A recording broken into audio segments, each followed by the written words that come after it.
Hey baddies, welcome to Called to Be Bad. In today's episode, I talk all things premarital sex with Jo Lloyd Johnson, who grew up in a fundamentalist commune in California. She wrote about her experiences growing up in this conservative community in her book Silenced in Eden. We talk about how her views of premarital sex changed throughout her life.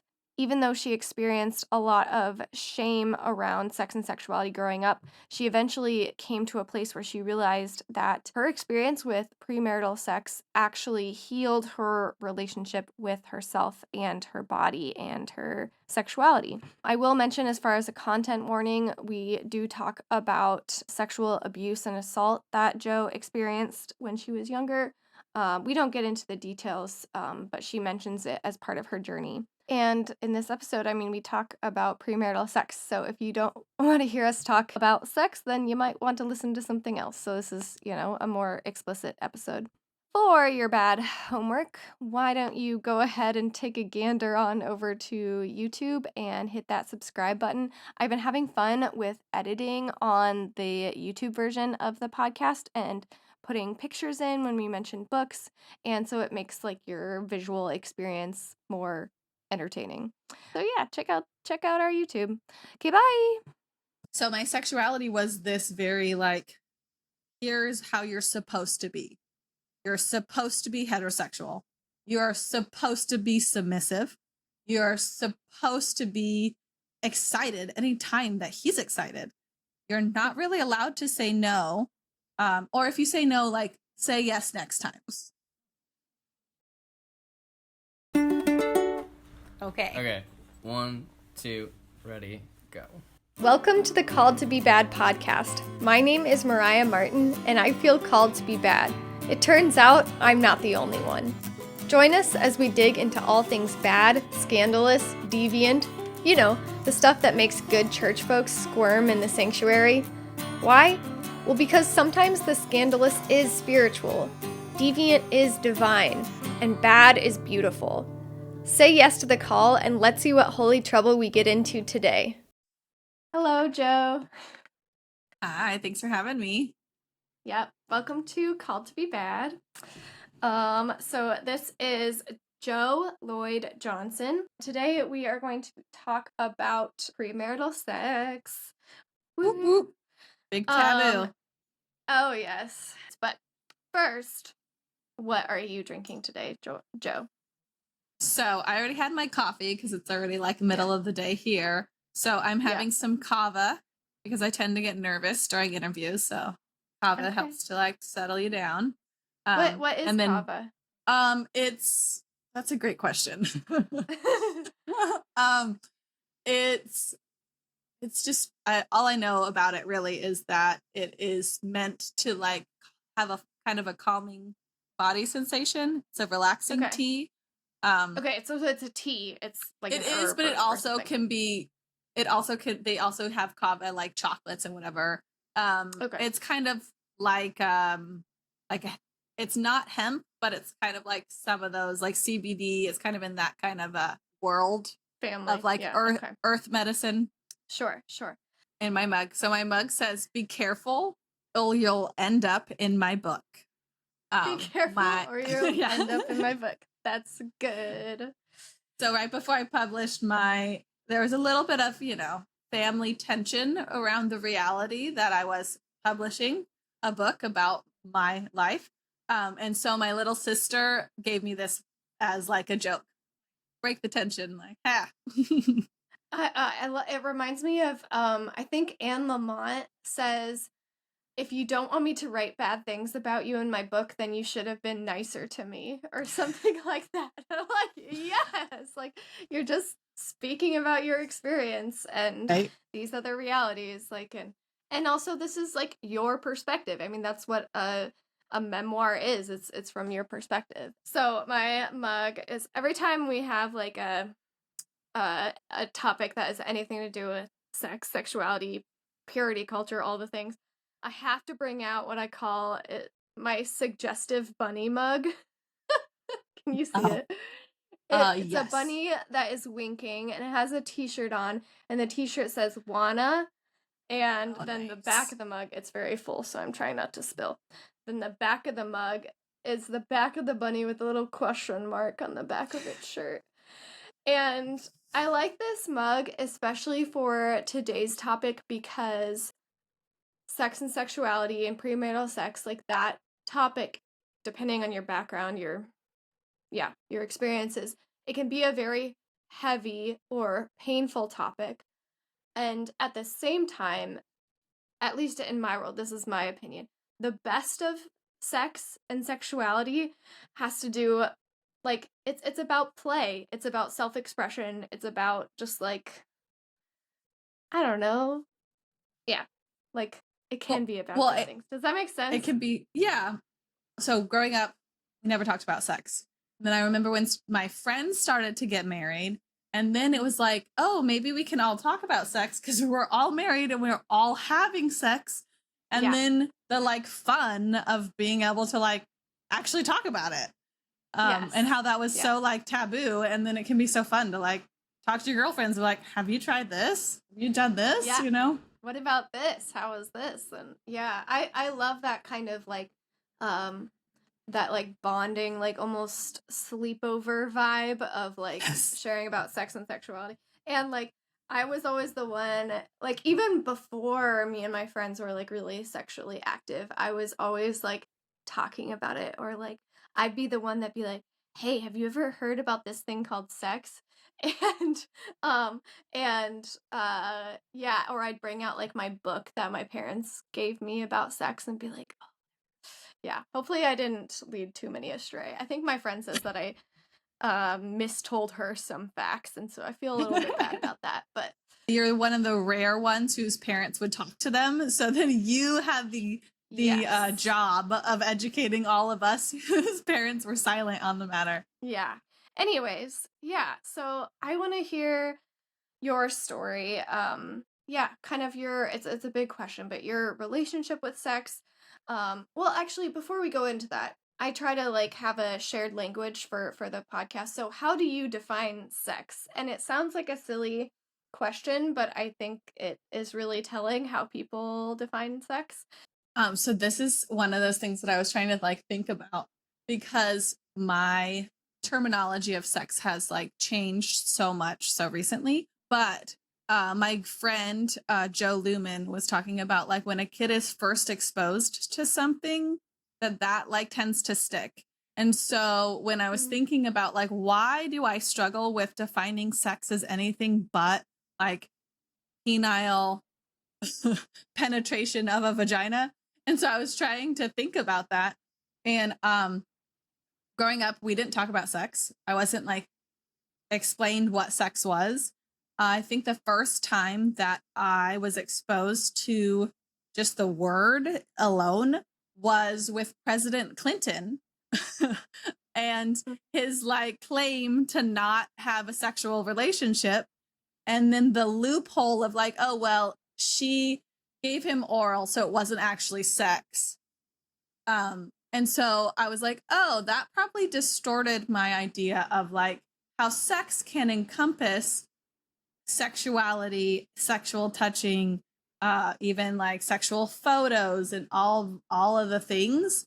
But a lot of times for me, because that first exposure was like sex is heterosexual sex, that is penetration of a vagina, which is so limiting. And like, and so when I tell my story about having premarital sex, I mean that very specific heterosexual normative version of sex. That's what I had, as well as some of the fun other sexual things. Yeah. Especially within Christianity and like purity culture, it was, at least for me, it was like how close to the line of P and V sex can you get and still like call yourself a virgin, or like we think of it like everything but having sex, which is like a funny way of saying it, right? Because when you open it up to the fact that like sex, you're sexting when you're texting explicit sexual things to both arouse and both have pleasure, right? So that's still a form of sex. So it is funny to think like your brain was saying, what can I do and not technically have sex, but like you were. Yeah, and not feel like really, really bad or that you no longer have your virginity. Like that was like very important to like hang on so you could say like I got married and I was a virgin, even though you did all of, well, I'm saying you, even though I did all of these other sexual things. I remember in high school, it was my birthday, and friends found out that I had oral sex with my then boyfriend. And it was like the most dramatic thing. Like half of my friends started crying. Like they were Oh my gosh. upset that this had happened and that I haven't told them, and I'm like, "Well, I didn't tell you because I knew this would be your reaction." And also in my brain, it was like I didn't it's okay. It's okay because we didn't have sex. Like this isn't sex. Why are you upset? Because I was like very firm on that line of like I'm waiting till I'm married to have sex. And they were like all upset because they thought I was like them, that I was going to wait till I was married to have sex. And I was like, "Wait, but I did." But then they were like, "Oh, but that doesn't count." Like it was just like this whole thing, and they were like so upset. And anyways. So that makes me think of so I read Come As You Are pretty recently, and she talks about the like myth of the hymen and how that's kind of the idea, right? So you had oral sex, but he didn't break your hymen, so you're still technically a virgin. And then learning that like there's no breaking. The hymen doesn't break. It actually stretches. So there's nothing to break. So this idea that like there's a very real physical like virgin, not virgin, that doesn't exist. And having that for me, like reading that was extremely healing because I was assaulted as a child, and my fear was like he broke my hymen when I was 6 years old, so like I'm already damaged or whatever. And I was like, why didn't I get simple sexual education so that I didn't run around with guilt that like doesn't even have a biological, like it has no evidence, it doesn't even make sense. But yeah. And also like agency, like this is something that can be done to you or taken from you as opposed to a choice that you make. Well, and then the idea too that like it's almost like whoever you marry owns your vagina. Right? Like I can't put what I want in this property. Body. So don't enjoy that area. You don't own it. It just someone else does. Oh, that infuriates me. I'm gonna get sweaty and worked up during this. I'm gonna get, you know what I mean? Ah! I do. I'm the one with a fan on me because I know I'm gonna have to take off my. We can all fan ourselves off for a bit. That makes me really angry. I'll have to post a couple books. We did one episode on virginity in the Bible, and I think I might have put some resources under that one. Yeah, the Come As You Are is really good, and then Virgin and Untouched History, and that goes really deep into like the history of virginity and how it's tied to patriarchy, and to your point of like ownership, the concept of virginity and having sons marry virginal daughters started after humans got this concept of property, of like this is my land that I own, as opposed to like a communal understanding of land, that this is like this land is for everyone, this land is for all of us. Once we started partitioning off and like this is my property, that's when virginity became important, because the male lineage wanted the male head wanted to hand down the land to their biological sons, and so that whole headship. So like virginity is so tied to property, to ownership, to patriarchy, all of those things. Yes, it definitely is. And it makes us the property. Yeah. Right.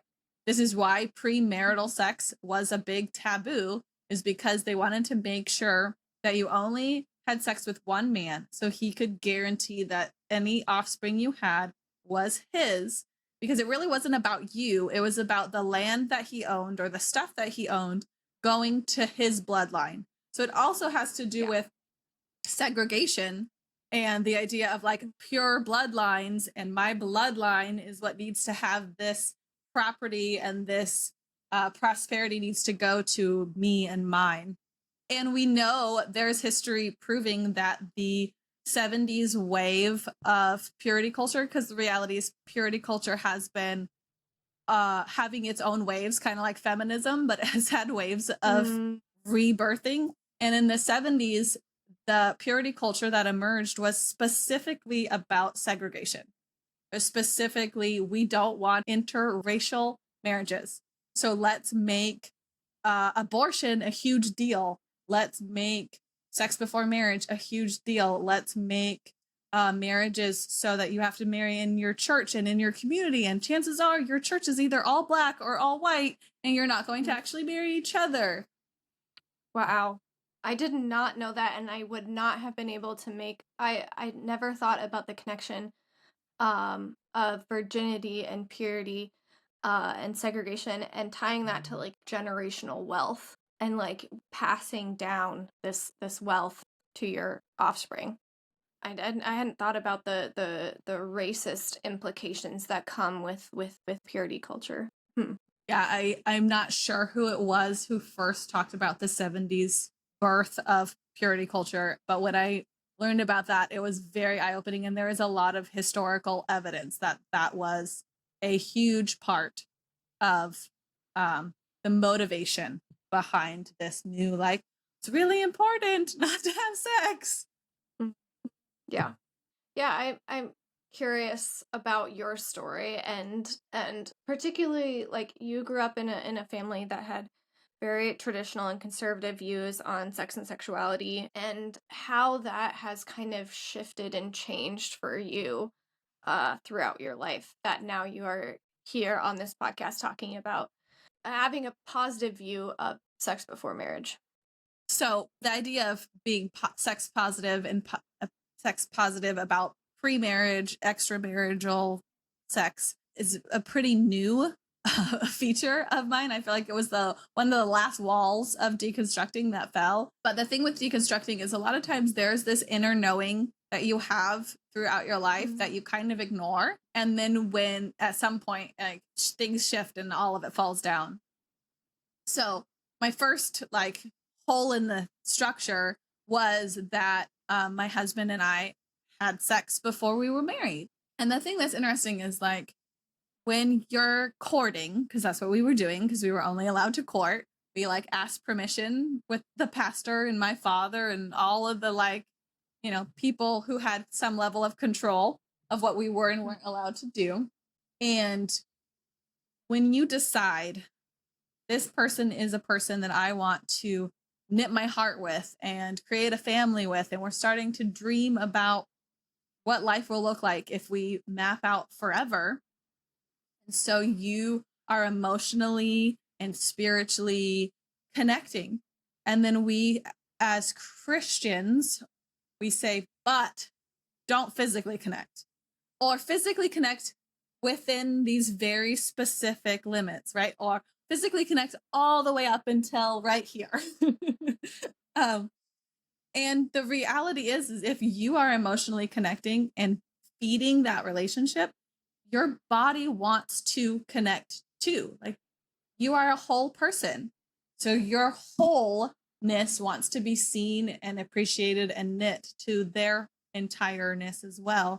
And so that we set up these people, we set up couples to purposely like fight within themselves, because we're like, you're allowed to have all these other aspects of you connected, but not this one. So we're already creating a battlefield within themselves. So my husband and I had sex before marriage.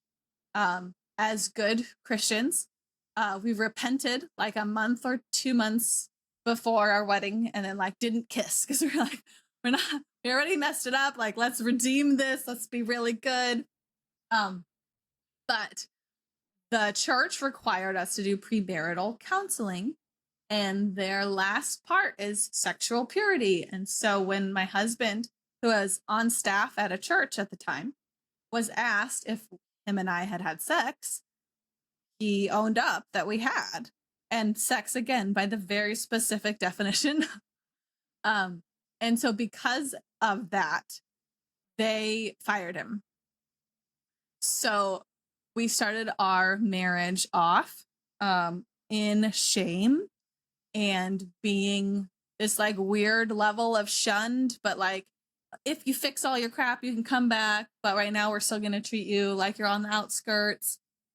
And it was really hard because now, having taken off the idea that sex is very limited and that it has to be done in these very specific steps, now when I look back at our courtship, I'm like, every time was consensual.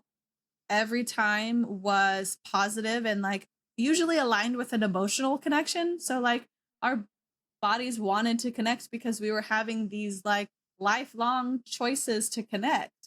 But it wasn't until recently when I read The Great Sex Rescue here.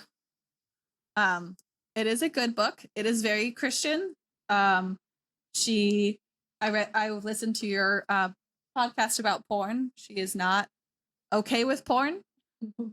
I think that she has a sex negative, I'll say a sex negative view, but she also, the way that the book is written is she did like a survey to try to understand what makes couples have bad sex and statistically show evidence to like this theology causes vaginosis because women who have that have a whatever percent chance higher rate of, you know what I mean, X, Y, and Z. She maps it out.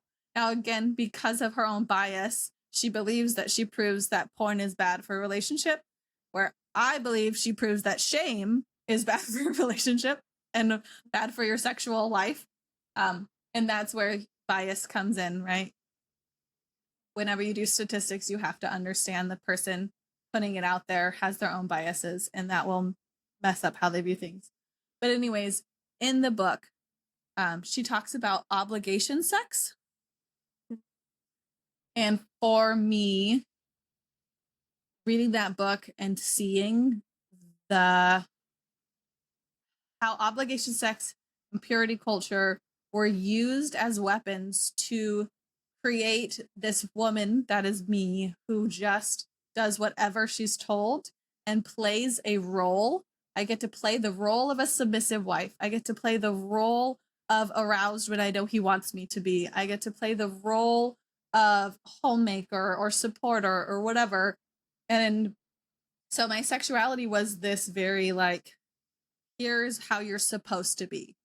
You're supposed to be heterosexual. You're supposed to be submissive. You're supposed to be excited anytime that he's excited. You're not really allowed to say no. Or if you say no, like say yes next time. And so reading that book has started again, like that was when that wall of that belief started to come down for me. And as I read that book and I thought, okay, if she proves that women who have sex on their wedding night because they feel obligated to actually have worse sex, not just on their wedding night, but like for the rest of their relationship to sex. So the rest of their lives or their relationship with that spouse, that they have worse sex. For me, I was like, oh, well, I'm really happy that I didn't wait to have sex. Knowing that I feel obligated, like I still struggle with this today, knowing that I feel obligated if he shows me sexual attention and shows that he has an intent for sex, I feel obligated and feel guilty when I say no. Knowing that I was sexually abused as a child, knowing that I have some pretty intense sexual triggers that will cause me to go into full body freeze. If we waited until this designated day where I am supposed to be aroused and supposed to have sex with him, I just know that my body would have shut down and it would have been a traumatizing experience with a man who loves me and cares about me and would never ever want to do that. So now I'm like, oh, people need to know it's okay to have sex on any day that you, at an age that's appropriate, decide with whomever also really wants to have sex, instead of this on this specific day and you have to.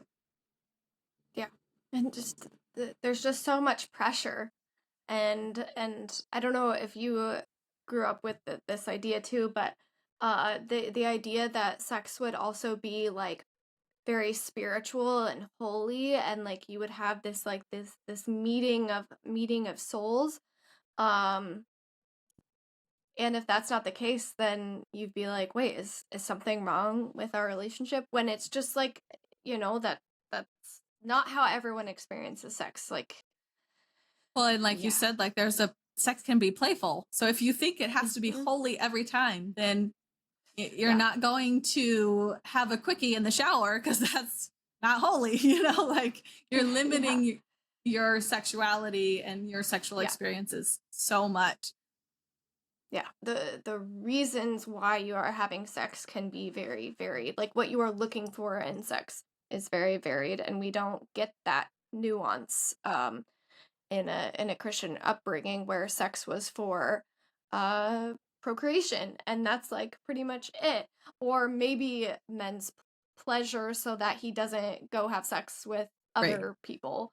Um so that he doesn't, And yeah, that's the big lust.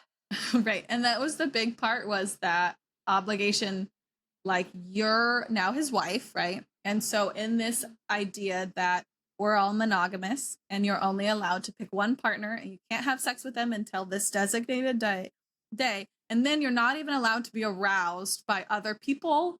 You're only allowed to be aroused by this specific person. And then if they look elsewhere, it's your fault as the woman. Also, a woman apparently is asexual because she doesn't really have her own sex drive, or desires, Yeah. or like ability to, like, what if I want it and he says no? Like, where no one tells him he has to say yes. Why do I have to say yes? But he can say no as many times as he wants. Yeah. Or if you do have any sort of sexual drive, or yeah. Emily Nagoski says that sexual drive doesn't exist. But if you have like you want to have sex more than your partner, and you're a woman and married to a man, then you must have some sort of lust problem. There's something wrong there, versus just like viewing it as like a biological desire, a physiological response to stimulus. Like there's so much added weight when viewing sex, especially premarital sex, through a Christian lens, that just feels very unnecessary. Like, Well, and it is so seeped in patriarchy. It is so seeped in this miseducation of women's sexuality. Like, again, going back to birth, like doctors did not understand female reproduction until the last 150 years. So when people talk about like, oh, one thing that Commandeer talks about is like, well, she's not into, like, she doesn't have fun in intercourse, right?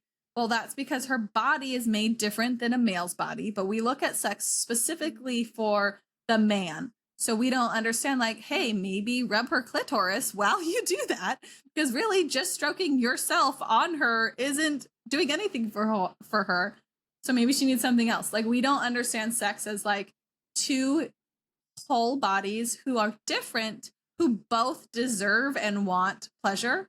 We very much in culture see it as a man's pleasure, a man's need, and women are just their playthings. Yeah, I think Emily talks about how like the likelihood of a person with a vagina having a vaginal orgasm depends on the um the distance between her clitoris and their vaginal opening.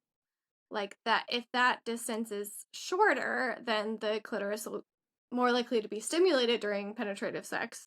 And if it's farther, then it's less likely. So it's like literally comes down to like centimeters. It's not because you're good or bad or yeah, like it's just Right. like It literally it's like comes anatomy. down. Right. Exactly. It comes down to your biological, physical form. Makeup. And yeah.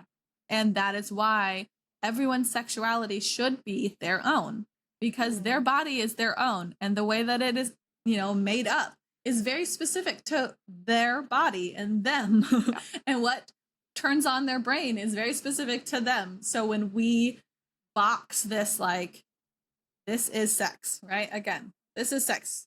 It has to be heterosexual, and it has to be this, and it has to be that, and it has to be a male ejaculating in a vagina or whatever. Like, we're so limiting the playing field of like what can actually be sex and what can be enjoyable for both parties, or however many parties, one or more. Yeah. I just did an interview with Scott Okamoto, and in his book Asian American Apostate, he's a professor at a very conservative evangelical. He was a professor at an evangelical university, and they were talking about sex at one point in the classroom, and one of the male students, like, with genuine like bafflement, was like, I don't understand how two women have sex, or like, I think he probably would have said how lesbians have sex. And there was another person in the classroom, this girl, she turned around and she's like, I feel sorry for your future wife. Like, just like no comprehension of sex outside of Right. like A penis. PID. Well, I mean, what he's saying is he understands that two men can have sex because there's a penis involved. Because there's a penis. Yes, there has to be a penis involved. Lord have mercy. Oh my goodness. Yeah.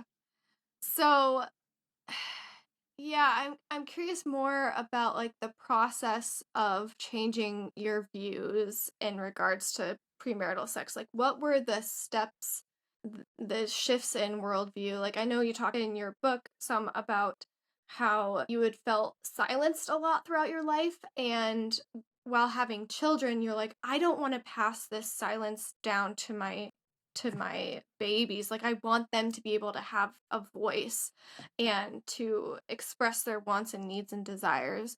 And then that kind of helped you find your voice. So do you want to say more about that in regards to like your views of sex? Yeah.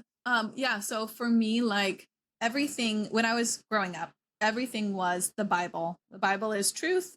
And because of that, like, we don't have, we give ourselves to God, and then we live based on the theological, biblical truths. So if you had homosexual desires, well, those aren't biblical. So you don't have them. You're just not allowed.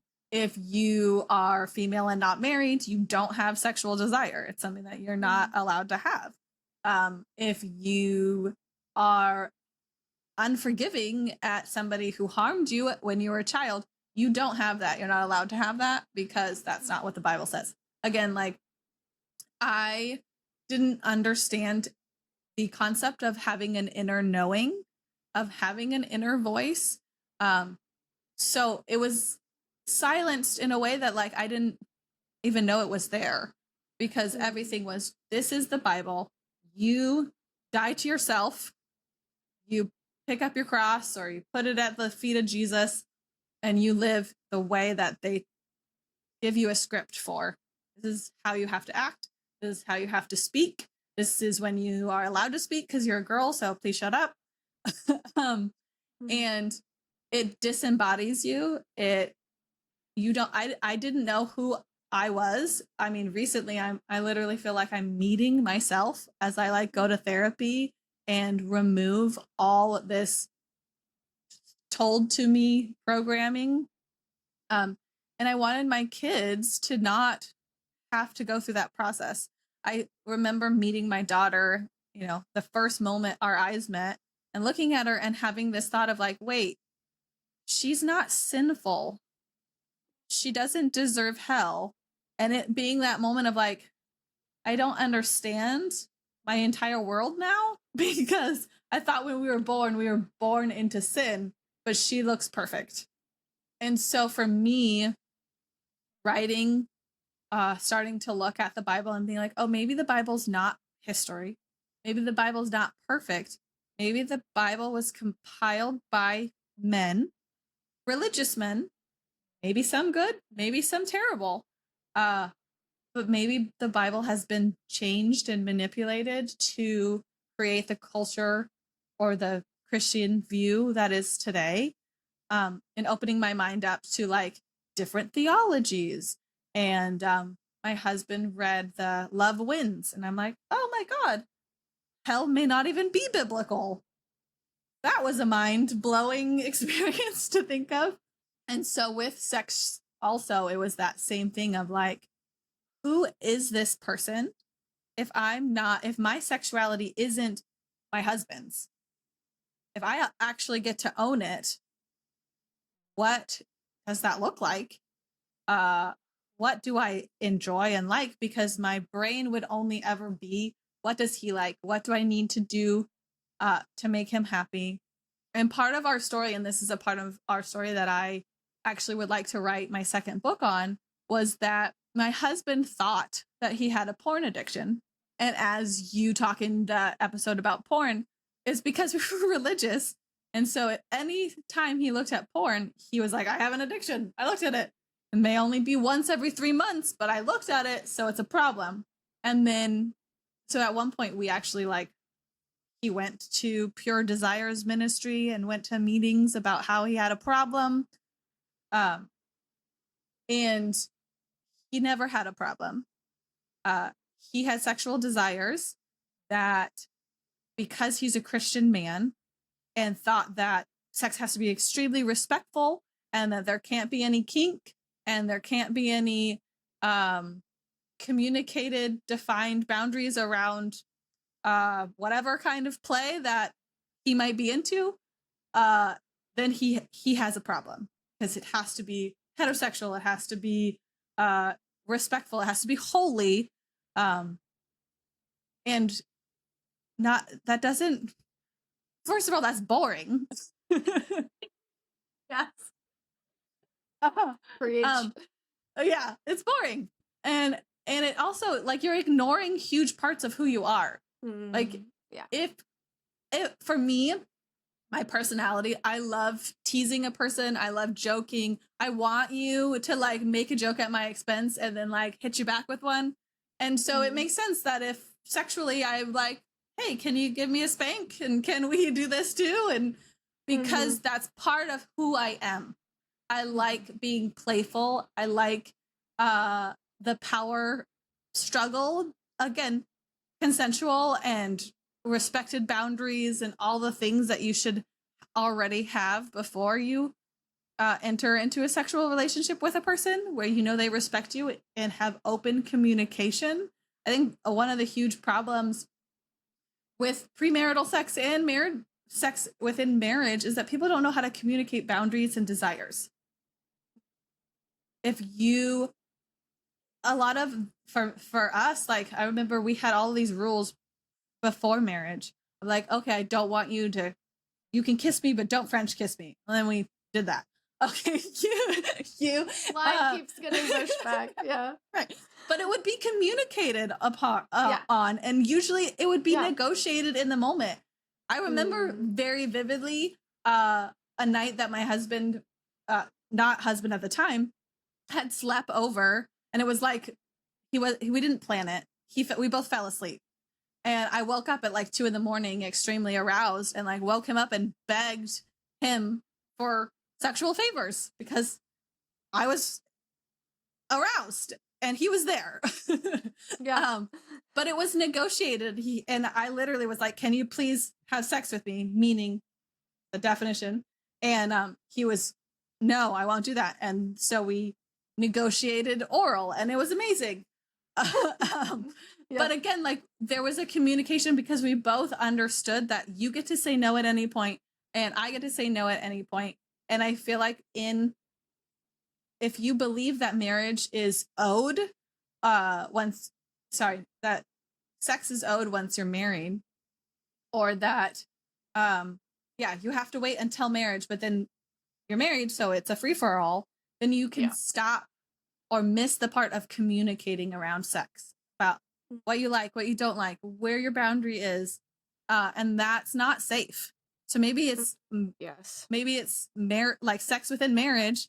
That doesn't mean it's safe sex, consensual, not a healthy, non-damaging. Like you can have sex within the boundaries of marriage and have it be harmful, have it be unsafe, have it be it can be rape within the confines of cultural this is allowed because you're married. Yeah. Just because you have a wedding certificate doesn't mean that all of a sudden sex is good, great, holy, wonderful, safe. Yeah. Yeah, I'd never thought about how that kind of negotiating boundaries, and I hated the word boundaries for so long because I immediately thought of sexual boundaries, and I couldn't think of any sort of like emotional or like any other good boundaries because it was tied to broken boundaries and sexual shame and the whole purity culture thing. But anyways, I never thought about that kind of negotiation, how that if it's carried on throughout your relationship, that can be helpful. And I think part of it goes back to like if you're taught that it's the Bible that teaches you or gives you these boundaries, if that is where you go to for your ethics and everything, then there doesn't have to be that communication because it's just in the Bible. But what if the Bible wasn't made as an ethics or a rule book for your life and specifically for sexuality? Then all of a sudden you have to think for yourself and you have to have these conversations and this communication. And because I was talking with my friends and I was like, what does the Bible even say about premarital sex? Like, Paul talks about, your souls coming together in one flesh. But then isn't he also talking about this like in the context of like prostitution, and like it's so culturally defined and it's so contextualized, like it doesn't relate. And then I was like, oh right, like I don't take my ethics from the Bible anymore. And I think that not saying that there aren't any good ethics and good things that you can take from the Bible, but that's not my ethical framework of like, if it's not in the Bible, then it's not good or okay, because then the Bible would be irrelevant. Yeah, kind of building off of what you're saying, would you use any sort of biblical framework in talking to your kids about sex and sexuality? And if that's not the case, you're like, no, God, no. Like, hard no. So if that's the case, then what frameworks would you use to, like, say I or our listeners are unmarried, partnered, and trying to figure out their ethics around sex? Like, do we, what kind of sex do we have? What kind of sex don't we have? Is there benefit to waiting until marriage? What would you say to them? Yeah, so I have a 12-year-old, and me and her have had multiple conversations about sex because she's very curious and asks all the questions. And one thing I told her was that sex shouldn't hurt. Now, aside from, desired pain, pleasure, whatever, sex shouldn't hurt. And that was one thing that she like asked when I explained how male female penetrative sex worked. Her brain went, oh my God, is that painful? And I was like, if you are ready and want it, it should feel good. It should not hurt. And I think that's the simplest thing. Again, I'm talking to someone who's 12. So I would say that to all your listeners, it should never hurt. Your body should be wanting to do what you're doing. And if it's not wanting to do what you're doing, respect your inner voice. Respect your body. Respect your spirit. Respect you. Your sexuality is yours. So don't let culture, the culture's rules on what you are and aren't allowed to do, which will change as culture changes. Don't let them hand you a list of like, this is who you have to be. This is how you have to be. Listen to yourself because your sexuality is your own, and then learn how to communicate boundaries, desires with whomever you're partnered with.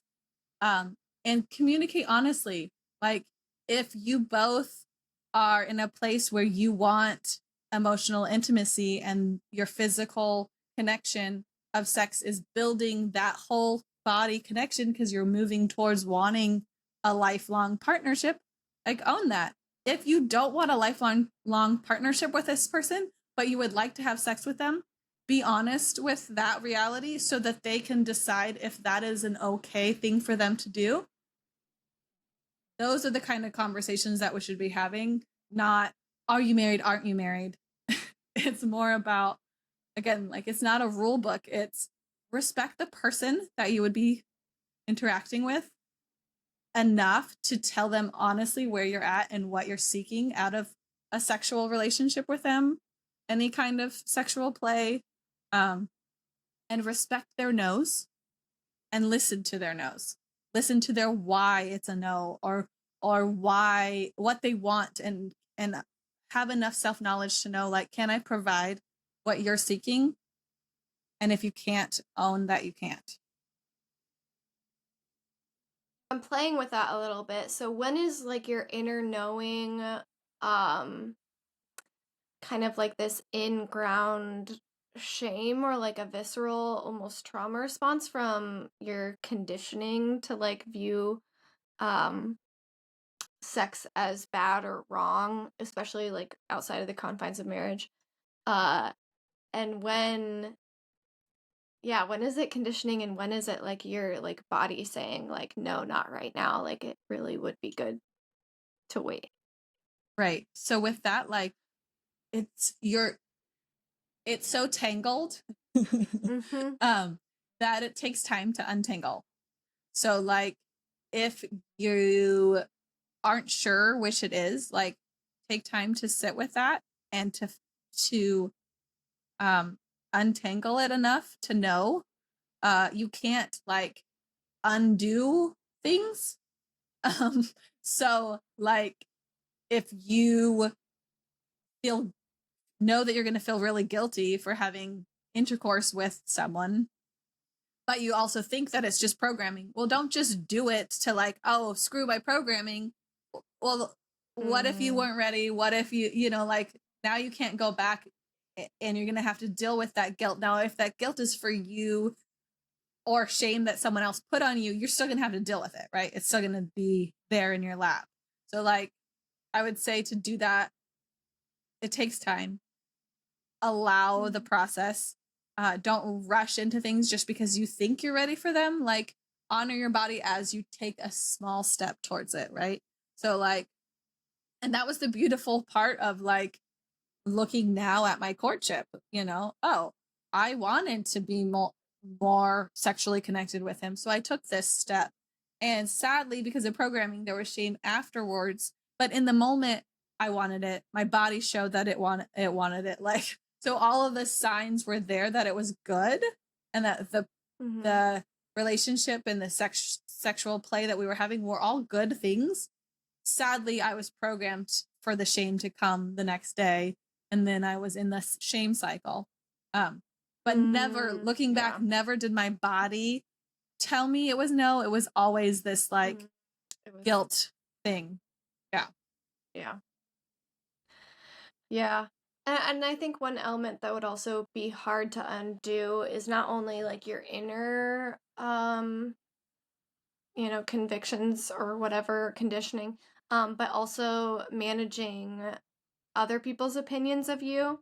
So, like, I remember before Nick and I got married, I was so paranoid about getting pregnant, even though I was on, well, I guess I wasn't always on birth control. I was on birth control a couple months up until we got married. And, but we weren't having like intercourse, but I was still so paranoid because I was studying to be a pastor, and I was like, no one is going to hire me if I have a baby before we get married, even though we have every intention of getting married and staying together. Like, that was the voice in my head of fear. Even though I'm sure that there are churches that would have still hired me, but I didn't want people to think that I was the type of person that would Do what you wanted. have sex outside. Yeah, I know. Gosh, Lord have mercy. Like, oh yes. Yeah. So Man, but when that like, yeah. when Josh Go and I ahead. were having sex before marriage, I would make him wear a condom, and I was on birth control. So I feel you there. Yeah. I was extremely paranoid, and that's one thing that's funny now, because our first baby was not planned, and so I'm like, maybe like maybe I should have also been really scared, like, because that would have been more convenient for like understanding like birth control is actually to like keep you from getting pregnant, not just to like not cause shame if you happen to get pregnant. Yeah. Yeah. Yeah, the fear factor. I wish we could just like slough off the like caring about what other people think. And like, I'm pretty good at like not caring what other people think, but there was still that element of like, but I'm in seminary, like I'm a pastor, I want to be seen as like doing it the right way or the good way. And it was interesting cuz I did end up having a miscarriage at one point, but we weren't trying to have a baby, and this was after we were married. And I was amazed with the that a sense of shame bubbled up inside of me of accidentally getting pregnant, even though because we weren't trying, like it wasn't intentional. There's still a shame of an accidental pregnancy, even though we were married. Like, And even if you after marriage. Yeah, and if you notice in my book, I talk about that. I talk about Yeah. when we tell my dad specifically that we're pregnant, and I'm like scared to death of his reaction, because I feel like the fact that I got pregnant without meaning to, which meant I was a girl who liked sex because we weren't having sex for procreation. In my You're brain, it having was sex for like, pleasure. Yes. yeah, dear Lord, how dare I? I know. I love, okay, so like if you view our bodies as like made by God and like gifts from God, or that sexuality is a gift from God, I love that, if God designed our body, I love that the clitoris, as far as scientists can tell, like literally the only purpose of the clitoris is for pleasure. Like there's no other like biological function other than it's just there's just a bunch of nerves there, and it's just supposed to make you feel something. Like they can't figure it out that it aids in reproduction. Like it just seems like it's just like it's there to have a good time. Right. Well, maybe that means that like we understand that it's supposed to be about both men and women. That sex in a heterosexual relationship isn't just about the guy, because your body has a body part that is solely there for you to also enjoy sex. Yeah. Actually, instead of the penis, it's all about the clitoris. So yeah, I agree. I definitely agree. No. So when you had reached out about coming on the podcast, you had talked about how having sex before marriage kind of was the first time you kind of were like in your body or felt truly embodied or connected to your body. Can you say more about that? Yeah. So for me, I was abused I was sexually abused at 6 years old, and started a pattern of disassociating. So when you are in a traumatic moment, you will mentally leave your body and not feel the body sensations because that body is enduring pain or harm. And so your brain lovingly just like removes you from that body. And if that happens frequently enough, it just becomes like a trained survival mode response. So disassociation is something that I have struggled with ever since, where if I hear a loud noise or I'm in a conflict with someone that I no longer feel safe, like I will just not have any more physical sensations. But when you're having sex, like the whole point is either procreation or physical sensations that are supposed to be good. And my husband has his own trauma, and his response has always been like hyper awareness. And so when we first became sexually active together, he would notice the very small like shifts in me when I wasn't present, and he was able to ask me. So again, that communication of like, do you still want to move forward? Are you comfortable right now? And it would be this reset of me being like, okay, this is my body. Do I enjoy what he's doing? Yes. Do I want him to continue? Yes. Should I ask him to do something different? Like, and so it was very much me connecting with my body. And again, like anytime I would start to disconnect, he would notice and be able to ask. And that would reground me because he was telling my brain, come back into the body. Do you like what's happening? And I've learned now, because sadly, people who have experienced sexual abuse can have flashbacks and have disassociation, even in the middle of a very pleasurable moment. And so I have learned now because my husband had mapped out how to do it, where if I have a trigger while we're having sex, I know how to ground myself. I know how to focus on, okay, he's touching my thigh right now. That feels good. I enjoy this. And there are times where I'll even, while we're in the middle of stuff, I will touch myself and try to ground myself and come into the sensations of my fingertips on this area or whatever, and then be able to safely go back into the sexual touching. Because sometimes if the trigger is a flashback of a sexual abuse, you don't want to jump back into that part of your body. You want to ground yourself into another part, and then you can calm yourself enough to be fully present in your body. And one thing that I've done very recently, trying to own my sexuality and understand my own sexual desires and kinks, I started masturbating, which is fun.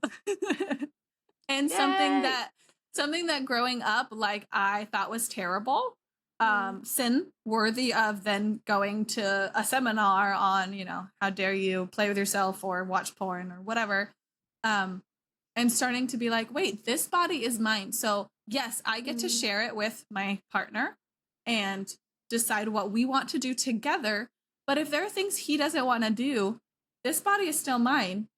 And I then have myself to try to achieve those other things that he may not be comfortable with, because he's allowed to have his boundaries and I'm allowed to also have wants that maybe he's not comfortable with. And honestly, like, that's been like, it's funny because it's been very recent where I'm like comfortable with actually doing that, where before it was very like, is this bad? Am I wrong? Is this like a bad thing? Am I too sexual? Like, what's wrong with me? But coming to a point where, like, no, this is my body and I get to love my body and no longer detach from it and alienate it and fear it. Because a lot of the detachment is being afraid of being in my body. Yeah, that you have full permission to give yourself pleasure, sexual pleasure that is apart from your partner or spouse. I've wanted I've wanted to write some sort of theology of masturbation or something. I'm sure that already exists somewhere, but I'd love to do something like that. I'm sure yeah. Several people have told me that they weren't comfortable using the word masturbation, like actually saying that word, until they were around me enough. And I've used the word enough that they were like, oh, well, if Mariah says the word masturbation a lot, then that's probably okay. Like, thank Maybe it's you. not as taboo. Yeah. I know. I guess that's a good compliment that they're like, yes, you can say the word masturbation. Oh my goodness. Yeah. Yeah, and like you can explore such different sensations. Or yeah, the possibilities of solo sex versus partnered sex are different. Can Right. be different. And it was something for me that like I didn't ever do before being married. And then like it wasn't until like my third child. I have a crazy sex drive when I'm pregnant, and usually around the yeah. During the last trimester, my husband's like so paranoid he's gonna hurt me that he's like not that into it. And then here I am, like crazy sex drive. And so that was the first time where I was like, hey, if you don't want to play with me, can I play with me? Yeah. And it's interesting, even the impulse to like ask and like make sure it's okay. When it's like there really doesn't, like, I get that impulse also, or like the need to like confess, so by the way, but we don't need to. No. We can do it, like you don't have to tell your partner when you like eat breakfast or like give yourself a foot massage. It's funny though, because that was something that I would do. Like one of the ways that we came out of Josh thinking he had a porn issue was being like, can you just not hide it from me? Like, because it was this level of shame and secrecy. And I was like, if you're watching something, can you just like say like, oh yeah, I watched porn today and I've masturbated. And so like having it not be shamed. But then it did turn into this confession. Oh, I did this. Oh, I did this. And so it was a shift where I was like, you don't have to tell me actually. Like, I don't care. Right. It's you fine. You don't need to tell me. Just don't like just feel don't like hide you need to hide it from me. Yes, there's a different posture there of like, it's okay. And you're like, I'm not the porn police. Like, I'm not going to be like, you have to like confess. It has been 10 days since I last watched porn. Yeah. No, that's a crucial switch. Yeah, sorry, go ahead. It was a huge switch. And for me, I've just recently done the switch of like, because before I would only if I masturbated, it usually would be like a, hey, I'm masturbating. And then it would turn into like this thing that we would like share, which which can be super fun. But also like, maybe I get to masturbate if I want to, and he doesn't have to be involved. Like it's fun when he's involved, but I don't have to have him be involved. And that was very recent. And there was one day where I said something like in passing about like, oh yeah, no, I looked at that while I was masturbating. And he looked at me, he's like, why didn't you tell me? I was like, I don't have to. I don't have to tell you. Yeah. I'm not hiding for you. Not telling you doesn't mean I'm hiding it from you. Like, it just like, it's like so neutral. It doesn't even like cross your mind. It's like, oh yeah, that happened. Yeah. But I had heard of orgasming before I'd ever had an orgasm, and I was like, oh, I want to experience that. Like, what is that like? And and we had these like, I think they were from like Kmart or Walmart or something, these like vibrating back massagers. The ones? And those work. And that was like how I discovered, and like to this day it's like my favorite sex toy, and it's not even like supposed to be a sex toy. It's just like supposed to be and I'm like, do you think they knew when they made it? They were 100%. They're like, this will massage your back. This will massage all of you. Anywhere you want. That's so funny. Oh man.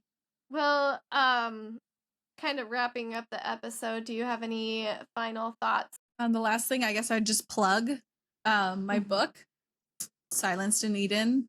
It's about my journey out of religion, my journey to understanding that I was sexually abused and letting go of the shame of being sexually abused as a child and raised in purity culture.